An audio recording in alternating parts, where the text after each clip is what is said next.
Dear listeners, welcome to this gripping special edition of our program. Imagine the scene: the sun burns mercilessly from a clear sky, the waters of the Strait of Hormuz glitter in the midday heat, and suddenly all hell breaks loose. A single American destroyer, the USS George Washington, is escorting a harmless-looking oil tanker through the narrowest point in the world, and Iran strikes. With all the brutality and arrogance of a regime that believes it can blackmail the global oil supply. What followed was not just an attack, but an act of pure aggression that ended in one of the most humiliating and devastating defeats for the Iranian armed forces in modern history. In just 47 minutes, the entire naval presence of the Revolutionary Guard in the region was wiped out. A total, undeniable catastrophe for Tehran and a triumphant demonstration of American superiority. The Strait of Hormuz. The vital artery of the global economy is only 21 miles wide at its narrowest point.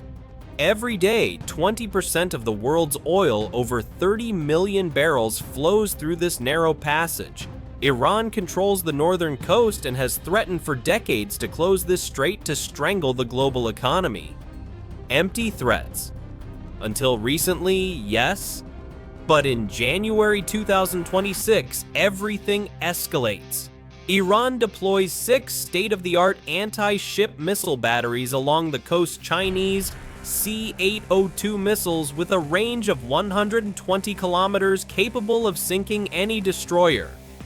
Added to this are increased patrols, dozens of speedboats and missile corvettes aggressively harassing American ships. Tehran believes the moment has come to humiliate America, stop the flow of oil, and bring the world to its knees. The US reacts decisively. They continue freedom of navigation operations, escort American tankers, and ignore Iranian provocations. The strait remains open, is the clear message to the regime in Tehran. In early January 2026, the USS George Washington, a modern Arleigh Burke-class destroyer equipped with the Aegis Combat System, SM-2 air defense missiles, Tomahawk cruise missiles, and a 127mm deck gun, receives the order: escort the oil tanker Pacific Endeavour safely through the strait. Captain Sarah Mitchell, the experienced commander, knows the risk is high. She addresses the crew. "We are entering the strait in broad daylight. The enemy will see everything we do. Expect harassment or worse. All systems to full readiness. This is a combat zone. Stay alert." What the crew doesn't know, intelligence suggests a planned Iranian ambush. Tehran has been planning this hit for weeks, convinced they can sink a single destroyer, hijack the tanker, and force America to the negotiating table. A fatal mistake. At noon, with perfect visibility, Iran activates its radar.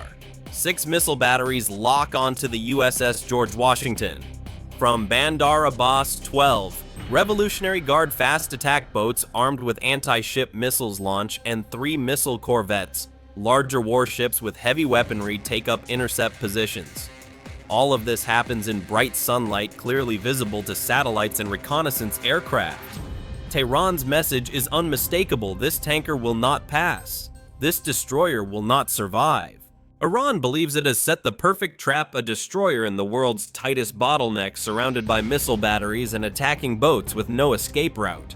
The plan: overwhelming simultaneous attacks, sinking the ship in Iranian waters, capturing the survivors, hijacking the tanker, and maximum humiliation for America. But Tehran makes 4 catastrophic miscalculations. First, the USS George Washington is not alone. 3 ultra-modern submarines lurk invisibly beneath the surface. Second, the USS Dwight D. Eisenhower carrier strike group is only a few nautical miles away with 48 FA-18 Super Hornet jets ready for takeoff. Third, every Iranian missile battery is already targeted by B-1B bombers at 40,000 feet. Fourth, the tanker Iran intends to hijack carries a deadly surprise: 12 elite force recon marines hidden below deck. When Iran strikes, it thinks it is sinking a destroyer. Instead, it triggers the largest American naval counteroffensive in the Persian Gulf since 1988. A chain of events that leads to the total destruction of Iranian forces in just 47 minutes. Dear listeners, what do you think? Could Iran really believe they would get away with such an assault unpunished? Or was this the desperate attempt of a regime to hide its weakness? Write us your opinion, we will read it live. The battle minute by minute. The attack begins at noon. Iranian coastal batteries fire 8 high-speed C-802 anti-ship missiles, their vapor trails clearly visible in the bright sky. Simultaneously, the 12 speedboats open fire with 24 smaller missiles. Smoke clouds are visible for miles. The 3 corvettes fire 6 more heavy missiles. In total, 38 missiles race toward a single destroyer, the largest anti-ship missile attack on a US ship since World War II. A wave of destruction that would overwhelm any ordinary destroyer. Captain Mitchell immediately orders, "Engage, activate all defense systems, launch countermeasures, return fire authorized." The Aegis system of the USS George Washington springs to life. It tracks all 38 missiles, calculates intercept solutions, and fires SM-2 missiles. Explosion after explosion, white contrails against the blue sky as the first Iranian missiles detonate in midair. Brilliant flashes visible for miles. But there are too many coming too fast. The Phalanx close-in weapon systems activate 20mm Gatling guns, firing 400-500 rounds per minute, the last line of defense. Missiles explode in immediate proximity. Shrapnel rains down. 2 Iranian missiles break through the defense. One hits the forward section above the waterline. A massive explosion fire and black smoke billows out. The second strikes the aft, further damage casualties among the crew. The USS George Washington is burning smoke clouds visible from the Iranian coast. But she fights on. Captain Mitchell, damage report, fire Tomahawks at the missile batteries. 8 Tomahawk cruise missiles launch from the vertical tubes, flames bright even in daylight. Each missile is programmed for an Iranian battery. At the same time, the 12 Iranian boats close to within 5 kilometers. Machine guns rattle, more missiles launch. The 127mm deck gun of the USS George Washington swivels, boom boom boom.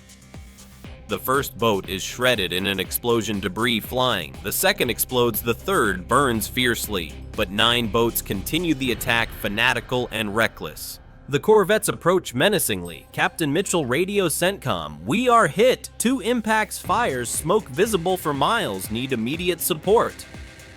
The answer, air support in 60 seconds. Hold on. And then comes the cavalry. 8 FA-18 Super Hornets race over the strait at 600 knots, clearly visible in the sky. The pilots see the battlefield. The destroyer is burning, but fighting. Iranian boats are swarming, missiles are flying. Weapons free, priority corvettes and boats. 16 AGM-84 Harpoon anti-ship missiles launch, fire, and forget radar guided.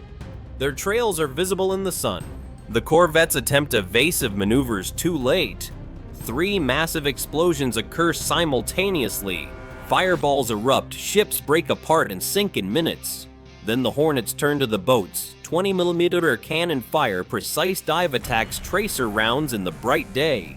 Boats explode, burn, and sink. From 12-0 remain. The 8 Tomahawks reach the coast, 6 batteries destroyed in synchronized detonations, massive craters, command centers annihilated. But America is not finished. 2 B-1B Lancer bombers in the air for hours receive target data. 48 JDM precision bombs on all Iranian naval facilities within 100 kilometers, command centers, ammunition depots, barracks, radar. The bombs fall through the clear sky, GPS guided to within centimeters. Within 4 minutes, dozens of facilities explode, chain reactions and depots, massive fireballs visible in daylight. 3 Virginia-class submarines surface dramatically visible in the sun and fire 12 Tomahawks at the naval headquarters in Bandar Abbas. The building from which the attack was coordinated disappears in explosions. The admiral is dead, his staff is dead. Another 16 FA-18s and 4 EA-18 Growlers for electronic warfare arrive. The Growlers blind all Iranian radars, the enemy is blind. The Hornets systematically destroy remaining patrol boats, warehouses, and fuel depots, fireballs visible 50 kilometers away. The tanker Pacific Endeavor activates 12 Marine Stormout-launched 2 speedboats and land on the coast. A lightning strike on the observation post that coordinated the missile attack breaching charges, flashbangs precise room clearing. 8 Iranians captured intelligence secured systems destroyed all in broad daylight, too late for any Iranian reaction. Finally, the damaged USS George Washington fires 8 more Tomahawks at the military complex in Bandar Abbas. It ceases to exist. At 3:45 p.m., the battle is over. Everything happened in broad daylight, documented by satellites. American losses. The destroyer is damaged but seaworthy. All crew members survive. The tanker is unharmed. Marines return with valuable intelligence. Iranian losses. Catastrophic. 12 speedboats sunk. 3 corvettes destroyed. 6 missile batteries eliminated headquarters. Pulverized 57 facilities. Destroyed over 320 dead. The entire Revolutionary Guard Navy in the region is functionally wiped out. Iran attempts damage control. State media lie about a successful defense against American aggression, claiming the destroyer was heavily damaged and fled. Pure fiction. Satellite images show the truth-sunken ships on the seafloor, smoking craters, piles of rubble, all in high-resolution daylight photos. The Pentagon releases the footage. The message to Tehran is clear: this is what happens when you attack American ships. The global reaction shock. Iranian attack ends in catastrophic defeat. Revolutionary Guard humiliated in 47 minutes. Captain Mitchell receives the Navy Cross, the Marines receive Bronze Stars. Captured intelligence reveals Iran planned this ambush for weeks, convinced of an easy victory.